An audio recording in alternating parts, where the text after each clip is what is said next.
I want to talk about a challenge that's so difficult in parenting. If we're trying to motivate children to change and we use reward and punishment continually, we are in danger. Reward and punishment appeals to the selfishness inside of a child. It basically says, I'll give you what you want if you do what I say. And we continually feed children that, then they develop a greater sense of entitlement, victim mentality. It's dangerous. It starts when kids are young. You say to them, clean up your toys and you can have a snack, or finish your homework and you can go out and play, or clean up your room and you can have a friend over.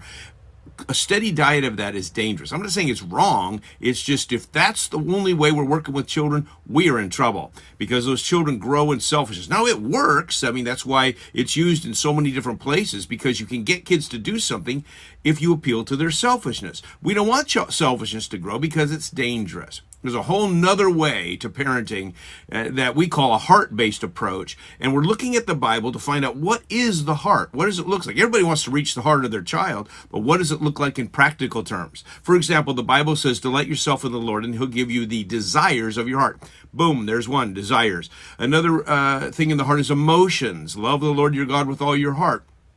So we know that desires and emotions are not, in fact, I would say 75% of all the problems children find themselves in have to do with unbridled emotions and desires that are out of control. So we have to work on a heart level. If you want to work on a child's heart, you think tendencies. What is a tendency this child has? We do that because Jesus says it's out of the heart that the mouth speaks. So if a child has a tendency to argue, then we know we're working in the heart. If a child has a tendency to run away when you call them, or to do an incomplete job, or to be mean, or to lie, then we're inside the heart. And that's where we work on strategy. So strategy becomes so important. Instead of having reactive parenting, now we're working deeper inside of the heart. I encourage you to think more about that, what it looks like, and how we're going to bring internal change. This series of videos gives you a lot of practical ideas, ways that you can do that. We want to apply this to the very integral parts of family life so that you have practical ways you can implement a heart-based approach to parenting. If you have a parenting question, send it to me at scott@biblicalparenting.org, and we'd like to answer it right here.